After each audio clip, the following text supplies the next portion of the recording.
सबों को जय यीशु सहाय, प्रेज द लॉर्ड।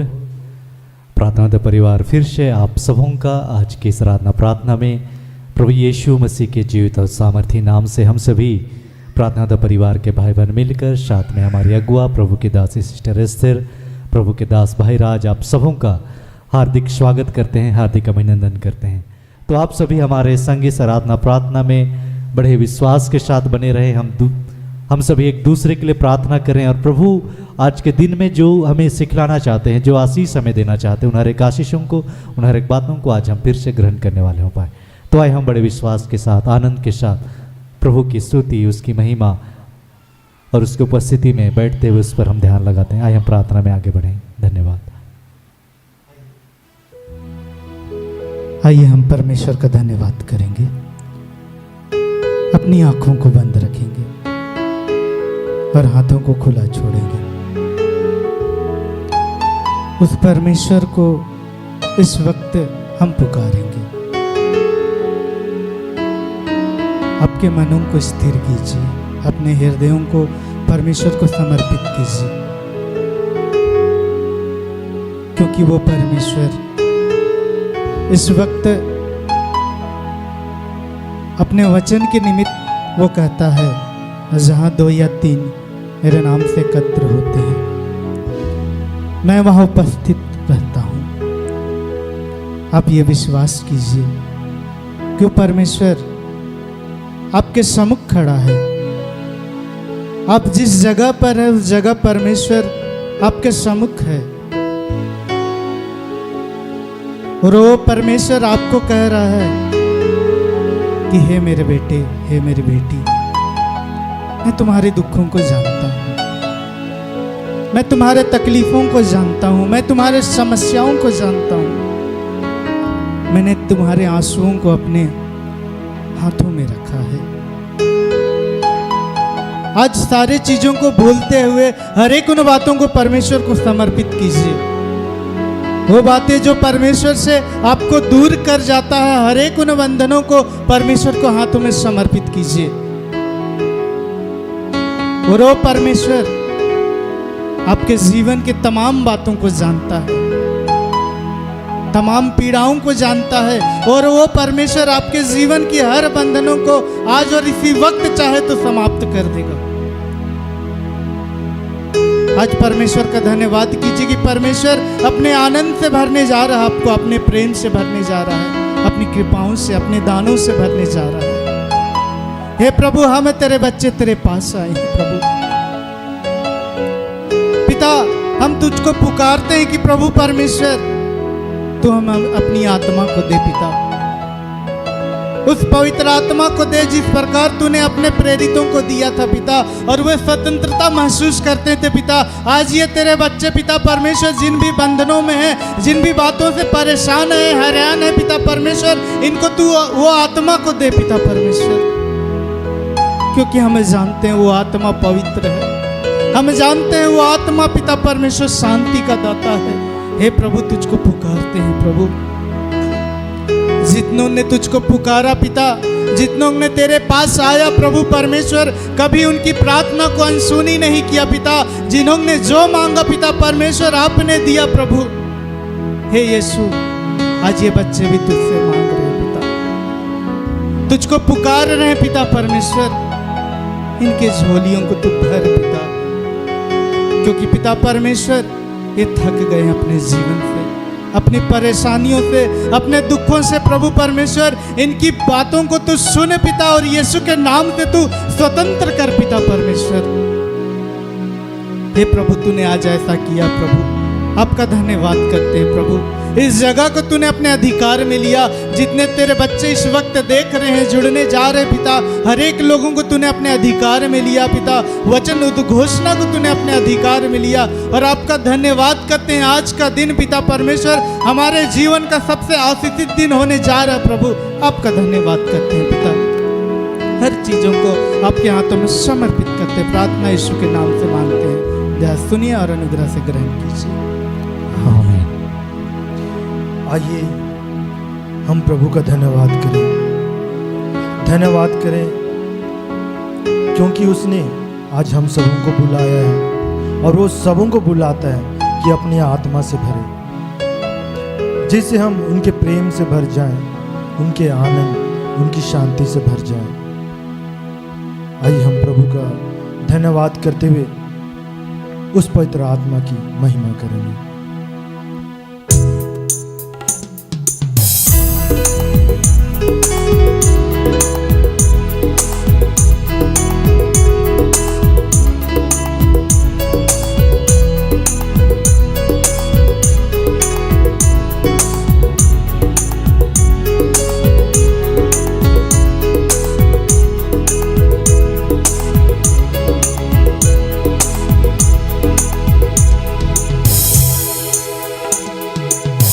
रूह की बारिश बरसा चाहती है, खुदावन की शिफाती है, खुदावन की शिफाती है। रूह की बारिश बरसा चाहती है, खुदावन की शिफाती है, खुदावन की शिफाती है। रूह की बारिश बरसा चाहती है, खुदावंद की शिफाती है, खुदावंद की शिफाती है। रूह की बारिश बरसा चाहती है, खुदावन की शिफाती है, खुदावन की शिफाती है। प्रेम की बरखा बरसा चाहती है, खुदावंद की शिफाती है, खुदावंद की शिफाती है। प्रेम की बरखा बरसा चाहती है, खुदावन की शिफाती है, खुदावन की शिफाती है।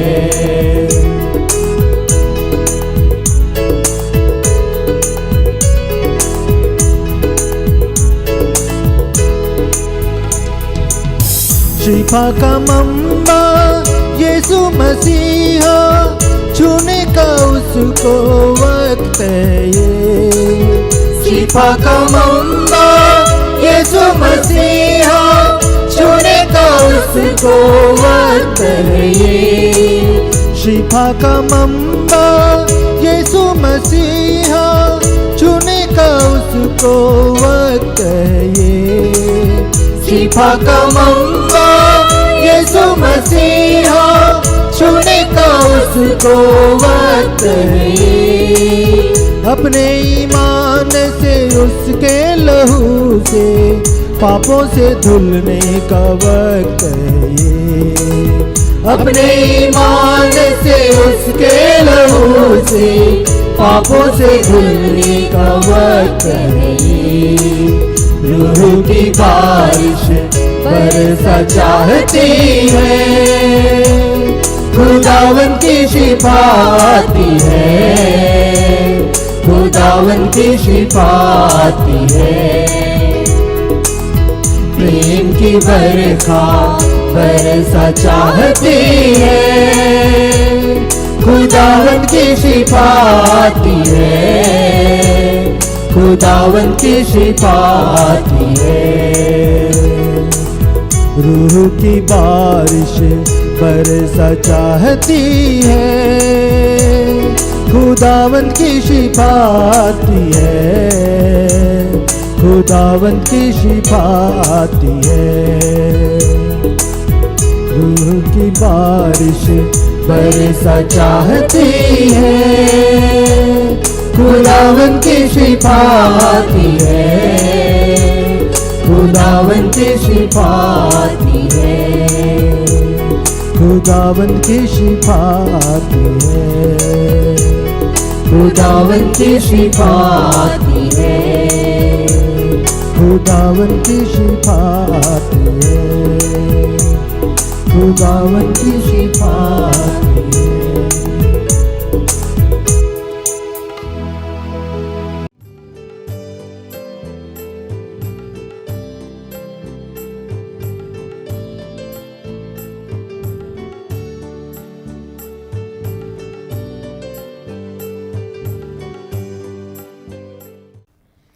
आज जो वचन मिला हम लोगों को वो कुरिन्थियों, पहला कुरिन्थ 2:12 से 16। परंतु हमने संसार की आत्मा नहीं, परंतु वह आत्मा पाया जो परमेश्वर की ओर से है, कि हम उन बातों को जाने जो परमेश्वर ने हमें दी है। उनको हम मनुष्यों के ज्ञान की सिखाई हुई बातों में नहीं, परंतु आत्मा की सिखाई हुई बातों में आत्मिक बातों से मिलाकर सुनाते हैं।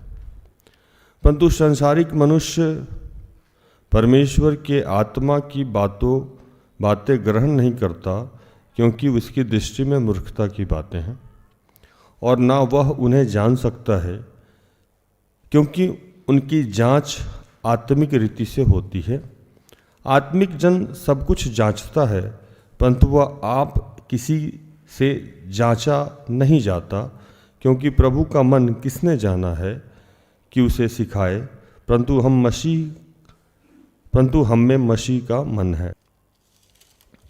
ये जहाँ से इस चीज को लिया गया है, एक नगर है जिसका नाम है कुरिन्थिस। और मैं बार बार ये बताता हूँ आप लोगों की कि पौलुस की ये आदत रही कि कहीं भी जाते थे तो एक कलीसिया का निर्माण करते। तो पौलुस वहाँ कलीसिया का निर्माण किए, लोगों को इकट्ठा किए और कैप्टन बनाए और चल दिए।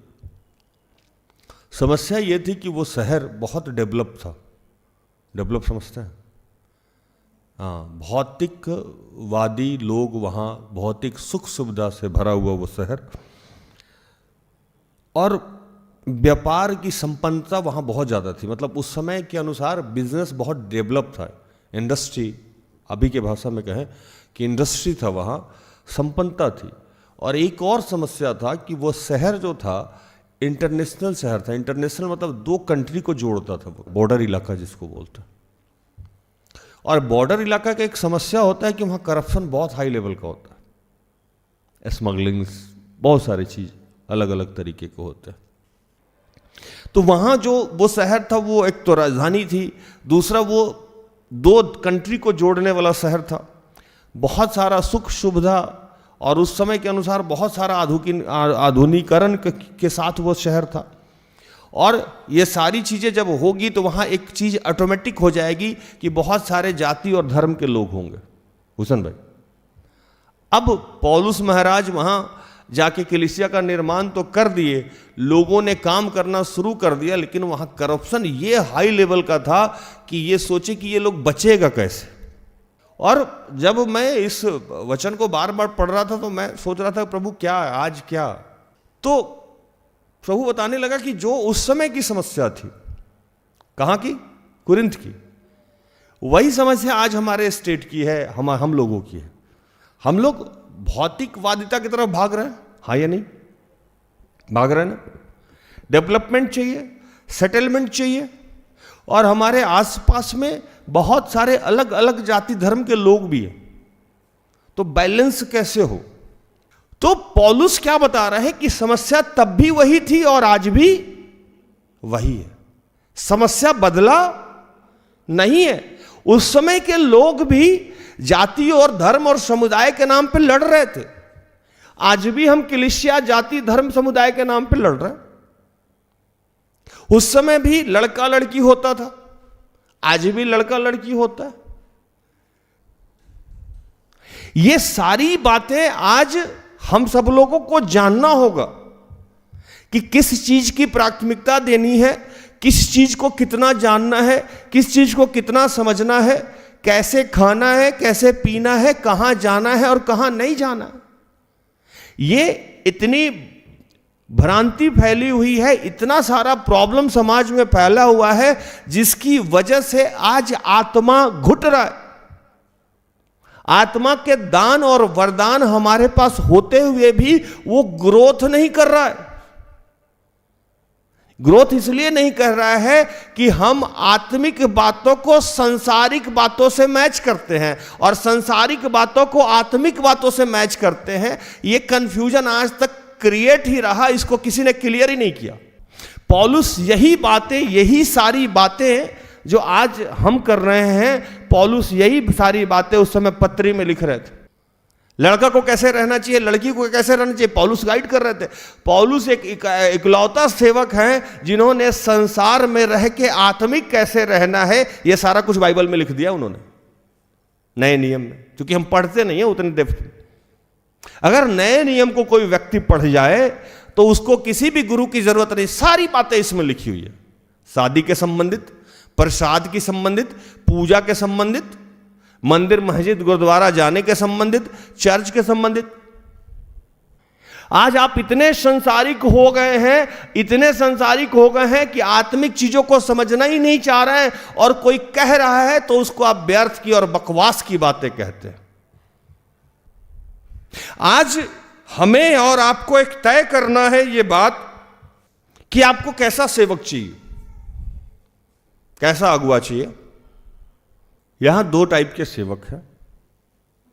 एक जिनको आत्मा दिया गया है सेवकाई के लिए, तो वो जब भी आप उनसे मिलिएगा तो उनकी बातें आपके समझ से बाहर रहेगी। और एक जो सांसारिक सेवक है, जिनको आत्मा नहीं है लेकिन फिर भी सेवकाई कर रहा हूं। जब भी किसी सेवक से मिलिएगा और वो आत्मिक होगा तो जरूरी नहीं है कि जो बातें वो आपको समझाए वो आपको समझ में आ ही जाए। कैसे आएगी? अब मैं कैसे बता सकता हूं कि आपका कल क्या होने वाला है? मुझे तो खुद ही आत्मा ने बताया कि ये होने वाला है, उतना ही बता के निकल गया, उसके बाद वो कुछ बता ही नहीं रहा। हम कैसे बताएंगे क्या होने वाला है? अब मजा इन दिनों लोगों को क्या आ रहा है, इन दिनों लोगों को वैसा सेवक चाहिए, वैसा दास चाहिए जो उसके अकॉर्डिंग बात करता हो। आत्मा के अकॉर्डिंग बात करता हो वो नहीं चाहिए, रीति रिवाज परंपरा के अकॉर्डिंग बात करता हो। ये समझना होगा आज आप लोगों को कि आपके आत्मिक वरदान और दान और बाकी चीजों का जो मिश्रण हो गया है, उसका एक वजह यह भी है कि आप जिन लोगों से गाइड हो रहे हैं वो खुद मिश्रित हैं। उनको खुद ही समझाना नहीं आता है, अंधे अंधे को मार्ग नहीं बताता। बात सिर्फ सेवक की नहीं है, ये आज हर घर की स्थिति है। हमारे लोग बाइबल पढ़ने को कहते हैं, लेकिन उस वचन का मतलब क्या है भाई? आजकल का जमाना बहुत डेवलप कर गया है। यहां किसी बच्चे को बताओ कि भैया ये मेडिसिन है, तुरंत गूगल करता है इसमें क्या क्या है, इसका साइड इफेक्ट क्या है, इसका बेनिफिट क्या है, इसका डोज क्या है। हाँ या नहीं?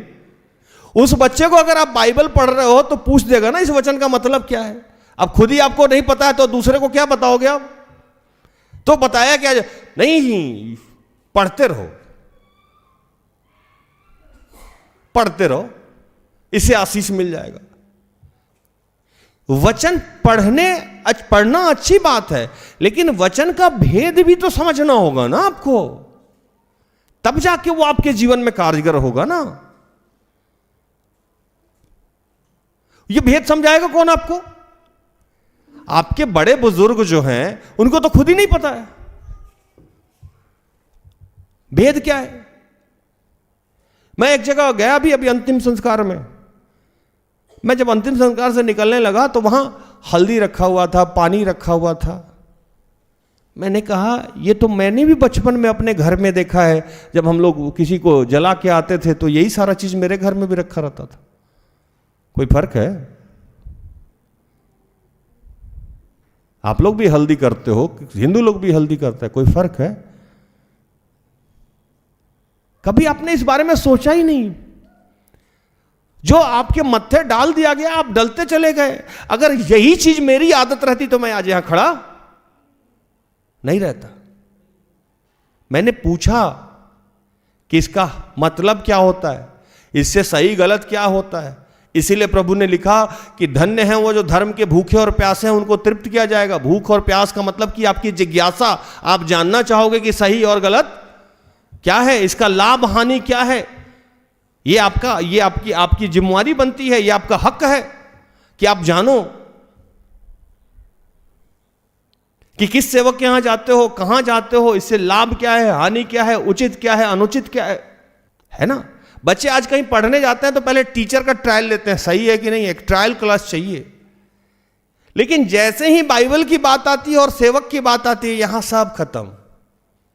यहां आपको जानना ही नहीं है कि अलगला आत्मिक है, नहीं है, सही है, गलत है, उचित है, अनुचित है, पैसा लगता है, दान मिलता है, नहीं, एकदम भेड़ की तरह भीड़ है, जा रहे हैं जा रहे हैं जा रहे हैं जा रहे हैं जा रहे हैं। एक महिला मेरे से मिली, उनके पूरे स्किन प्रॉब्लम था, जा ही नहीं रहा था। कहने लगी स्किन प्रॉब्लम नहीं जाता। मैं दिन भर में 3-4 बार प्रार्थना करती हूं, सारा दिन बाइबल पढ़ती हूं, रोजरी करती हूं, है ना। मुझे लगता है शायद ही कोई ऐसा सेवक हो, बड़ा सेवक यहां का, इंग्लैंड का, अमेरिका का, जिसको वो नहीं सुनती हूं। सब सेवक को सुनती हैं। मैंने कहा देखिए, आप गलत जगह पे आ गए। आप जितने बड़े बड़े सेवकों का नाम ले रही है, मैं तो उसके सामने कीड़ा हूं, मेरा तो कोई अस्तित्व नहीं है, आपको यहां नहीं आना चाहिए। नहीं, आपका नाम सुने हैं, घर वाला भेजा है। मैंने कहा तो घर वाला भेजा है तो जो मैं बोलूंगा वो बर्दाश्त कर लीजिएगा तो सुन लीजिए। पहले तो सबसे पहले हमारे समाज की एक बुराई है कि सेवक कोई एक पकड़ लीजिए, है ना। और आपको एक और चीज बताऊं कि आपके लिए एक चीज निर्धारित है कि किस सेवक के माध्यम से आपको चंगाई मिलना है। किसी और आत्मिक सेवक के पास भी जाइएगा तो उससे चंगाई नहीं मिलेगा। अब पूछिए कैसे। यीशु के समय में सुंदर नामक फाटक पे जो लंगड़ा बैठा हुआ था, वो लंगड़ा ही था, अंधा ही कि चंगा था, लंगड़ा ही था। यीशु वहां से गुजरे होंगे कि नहीं, चंगाई दिए थे? नहीं। कौन दिया, उस किसके माध्यम से चंगाई मिला? हाँ, पेतरुस के माध्यम से। सिस्टर एस्तर के माध्यम से ठीक होना है तो उन्हीं के माध्यम से ठीक होना है। अगर मेरे माध्यम से ठीक होना है तो मेरे ही माध्यम से ठीक होना है ना। भूषण भाई एक चर्च में आराधना करने गए थे, ये लोग गलत गाना गा दिया और वहां चंगाई मिल गया। बाद में आके बोला गलत गाना गाए हम लोग, गाना गलत हो गया था। और दूसरी बार गया तो गवाही हो गया। वहां ना मैं गया था ना, सिस्टर एस्तर गई थी, ये थे, रोहित भाई थे और 2-3 बच्चे थे, क्या भूषण भाई, और वहां गवाही हो रहा था। ये उनका खत्ता था, मेरा नहीं था, सिस्टर एस्तर का नहीं था। ये लोग जब यहां आराधना करते हैं तो हम लोग पीछे बैठे रहते हैं, हम लोग स्टेज पे नहीं रहते हैं। उस समय भी बहुत सारे लोगों को आराधना में चंगाई मिलती है, इनके खत्ते का। तो किस सेवक के माध्यम से आपको मिलना है यह भी तय है। मैंने उस बहन को बताया कि बहन आप मेरे खत्ते की हो, अमेरिका में रिलीज नहीं हो सकती हो। जब तक आप संगति मेरे साथ नहीं करिएगा, मेरी बातों को नहीं सुनिएगा, आप आशीषित नहीं होइएगा। और भी बहुत सारी बातें हुई, वो नाराज होकर चली गई। अपने घर में जाके बोली कि राज बहुत रूड बोलता है। उसके घर वाले बोले रूड नहीं, वो कट टू कट बोलता है। मैं बताऊं आपको, वो महिला आज तक ठीक नहीं हुई है, आज तक ठीक नहीं हुई है। और मैं बताऊं आपको कि वो रात भर प्रोग्राम देखती हैं, कभी यूएस का, कभी अमेरिका का, कभी दिल्ली का, कभी कहीं का, हर सेवक का। करती क्या है वो कि हर 5वें दिन बाद किसी नए सेवक को सुनती रहती हैं। समस्या ये है कि अगर आप बार बार सेवक बदल रहे हैं, बार बार सेवक बदल रहे हैं, तो आपकी समस्या समाधान नहीं होगा। आप सीधी सी बात समझो कि अगर कोई डॉक्टर आप अपॉइंट कर रहे हो या कोई टीचर अपॉइंट कर रहे हो, डॉक्टर ने आपको 10 दिन का दवा दिया, आप 1 दिन खाए, बोले कड़वा लग रहा है, दूसरे डॉक्टर का से जाकर दिखा लिए। फिर उस डॉक्टर से आप 2 दिन दवा खाए, फिर तीसरे डॉक्टर से खा लिए। आपके डॉक्टर बदलने से बीमारी ठीक होगा कि दवा टाइम से खाने से बीमारी ठीक होगा? आज सारे लोगों के जीवन में चंगाई नहीं मिलने का एक मुख्य कारण यह भी है कि पहला कि हम सांसारिक सेवक को ढूंढ लेते हैं, दूसरा अगर आत्मिक सेवक मिल भी गया तो हम उसको बार बार रोटेट कर रहे, एक जगह आप स्थिर नहीं है। ऐसी बहुत सारी बातें उस समय भी पौलुस को चिंता खा रही थी, और आज भी पवित्र आत्मा को यह चिंता है कि ये सारे लोग जिनका आत्मिक दान और वरदान बढ़ नहीं रहा है, जो आज भी समझ नहीं पा रहे हैं कि कैसे जिया जाए, कैसे खाया जाए, कहाँ नौकरी किया जाए, कब सेवकाई किया जाए, कैसे बड़ों से बात किया जाए, कैसे छोटों से बात किया जाए, ये प्रॉब्लम सॉर्ट आउट कैसे होगा। तो ये समस्या का समाधान का एक ही तरीका है आपके पास, आपको अपने जीवन में सेवक का उचित चुनाव करना होगा। अगर आप ऐसा कर लिए तो बाकी सारी समस्या आपके जीवन की आज नहीं तो कल ठीक हो जाएगी। पहला कि वो सेवक आत्मिक होना चाहिए। अब उसका आपको ना जात देखना है, ना धर्म देखना है, ना कलीसिया देखना है, ना डिग्री देखना है, इस बात से आपको कोई मतलब नहीं है। ये आपको चेक करना है कि हम पवित्र आत्मा से गाइड होते हैं या नहीं होते, या हम दुष्ट आत्मा से गाइड होते हैं। अगर आपको लगता है कि हम पवित्र आत्मा से गाइड होते हैं या मेरे जैसा कोई भी सेवक, तो वहां जाके रुक जाइए, रुकिए।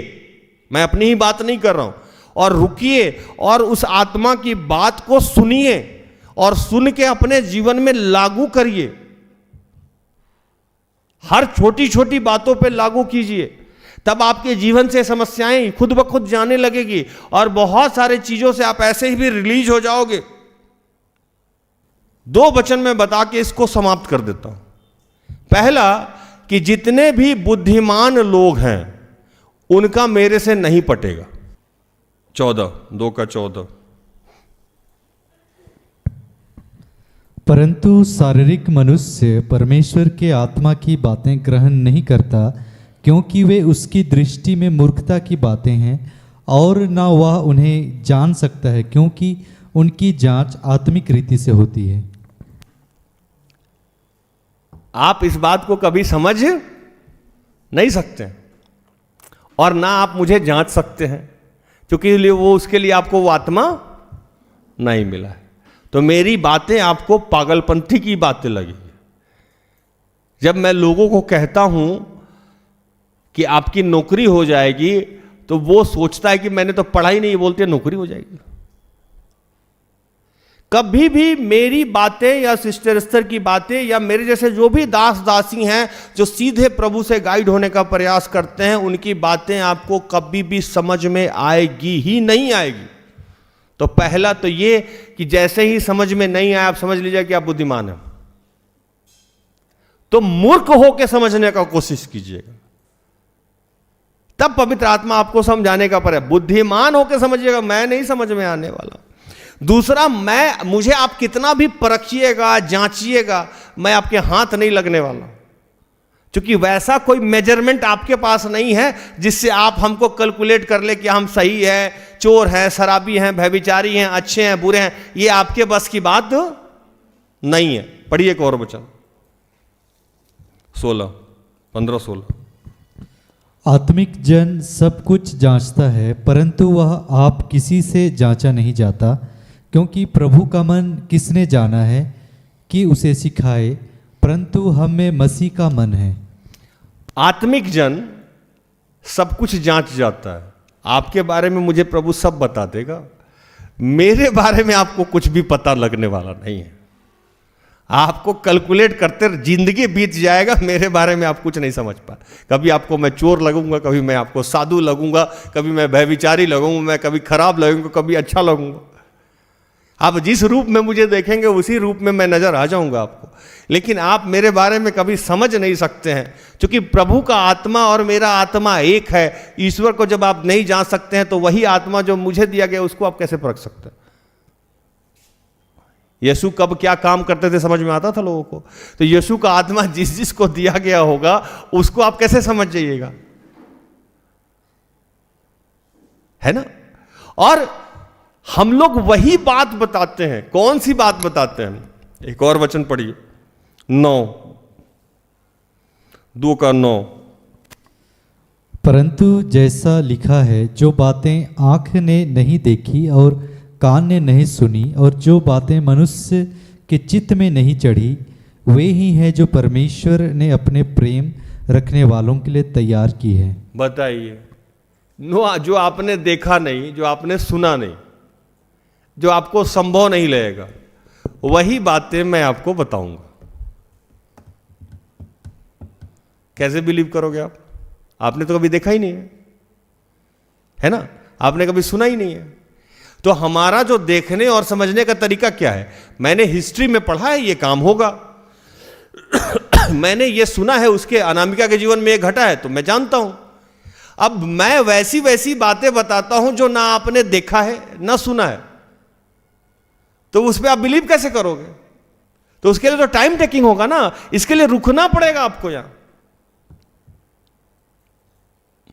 तो आज हमने क्या सीखा? आज हमने सीखा कि आपके जीवन में तमाम तरह की समस्याएं हैं, जो पहले भी थी, कुरिन्थ में थी, और बहुत छोटी छोटी समस्या है। जैसे मैं रिपीट करूं, विवाह कैसे होगा, कहां करना है, नौकरी कैसे करना है, कौन सा अच्छा आदमी है, कौन सा बुरा आदमी है, धर्म क्या होता है, जाति क्या होता है, समुदाय क्या है, चर्च क्या है, कलीसिया क्या है, सही क्या है, गलत क्या है, पापा के साथ कैसे डील करना है, मम्मी का, ये सारी समस्याएं आपके जीवन में है ना? और वरदान भी आपके पास। अगर वरदान नहीं रहता तो आप मुझे अभी सुनते नहीं। विश्वास का दान है, वरदान है। तो इसमें दान वरदान को भी कैसे रख के चला जाए ताकि बढ़े। तो इन सब के पीछे का एक मुख्य कारण यह है कि आपके जीवन को डील करने वाला जो व्यक्ति है वो क्या होना चाहिए? आत्मिक होना चाहिए। वो जैसे आत्मिक होगा तो वो आपको आत्मा से गाइड करके सारी बात बताएगा। और इसीलिए मैंने एक चीज और बताई आपको कि वो जो आत्मिक व्यक्ति होगा कभी भी आपको समझ में नहीं आएगा, है ना? और उसके साथ जुड़िए, एक बार देख लीजिए, गुना भाग जो भी आपका औकात है उसके अनुसार कर लीजिए, लेकिन जब जुड़िए तो कुछ दिन वेट करिए, है ना?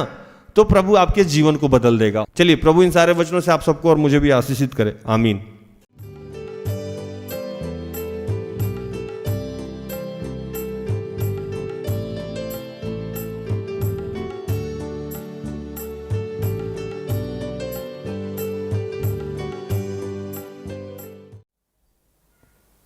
आइए प्रार्थना करें कि हे दयालु पिता, हे स्वर्ग और पृथ्वी के सृजनहार, हे हम सबके रचयिता, हम तेरा धन्यवाद करते हैं। और प्रभु आज तुझसे हम प्रार्थना करते हैं कि तेरी बातें हम वैसे ही समझें जैसे तू समझाना चाहता है। और आज हम धन्यवाद करते हैं, हमारे जीवन में वैसी अगुआ आपने दे रखा है कि तेरी बातों में बिना मिलावट किए हमें समझाती हैं। वो हमारे लिए लाभ का हो, हानि का हो, हम उनका साथ दें या नहीं दें प्रभु, हर वक्त पवित्र आत्मा आप जो कहते हैं वही हमें समझाती हैं। उन्हें इस बात का डर नहीं होता है कि हम उन्हें छोड़ देंगे, त्याग देंगे, हम उनके बारे में अच्छा कहेंगे, बुरा कहेंगे।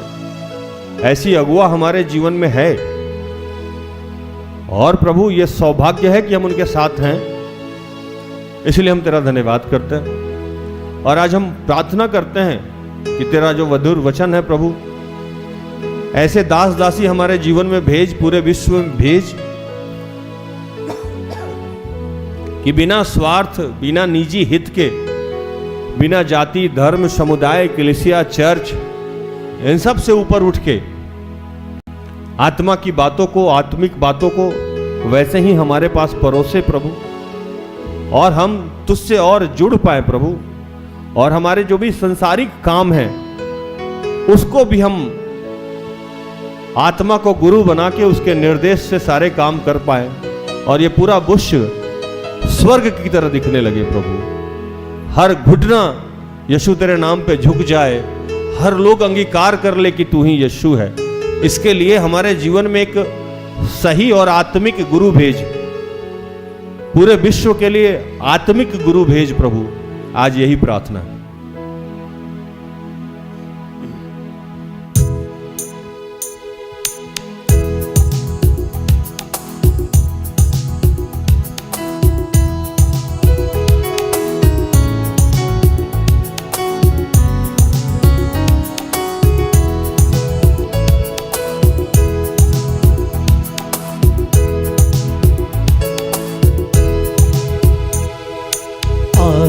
मधुर पुकारा है। आज मधुर वाणी ने तुमको पुकारा है। आज मधुर वाणी ने तुमको पुकारा है। आज मधुर वाणी ने तुमको पुकारा है। एक अनोखा जीवन यीशु के द्वारा है। आज मधुर वाणी ने तुमको पुकारा है। ये पिता, अगर हम एक सच्चे और अच्छे गुरु के माध्यम से जो आत्मिक बातें हमें सिखाता है बिना मिलावट के, तो हमारा जीवन अनोखा हो जाएगा, हमारे रिश्ते अनोखे हो जाएंगे, हर तरफ खुशहाली खुशहाली होगी प्रभु। सारी समस्याओं का समाधान हमारे आगे आगे चल के तू करेगा और हमारा बोझ तू उठाएगा, हमारे सर के हर बाल की रक्षा तू करेगा प्रभु। वो तमाम वचन जो बाइबल में लिखे गए हैं हमारे जीवन में जीवंत हो जाएगा अगर हम आत्मिक रूप से जीने लगे। प्रभु हम तेरा धन्यवाद करते हैं। उसके वचन को सुनकर पत्थर नहीं होना। उसके वचन को सुनकर पत्थर नहीं होना। कहीं ये गलती बन जाए जीवन भर का रोना। कहीं ये गलती बन जाए जीवन भर का रोना। दावत कहाँ से आया दोबारा है। बीता वक्त कहाँ से आया दोबारा है। एक अनोखा जीवन यीशु के द्वारा है। आज मधुर वाणी ने तुमको पुकारा है। ये पिता, जितने बीमार लाचार परेशान लोग हैं, जितने गर्भ धारण किए हुए महिलाएं हैं, जितने लोग आर्थिक तंगी में हैं, कर्ज में हैं, समस्या में हैं, जो भी विवाह के लिए इच्छुक हैं, हर आदमी की एक प्रार्थनाओं को तेरे हाथों में समर्पित करते हुए इन तमाम प्रार्थना को प्रभु यीशु के जीवित और पवित्र नाम से मांगते हैं। दया से सुन और स्वर्ग के राज में ग्रहण कर। आमीन।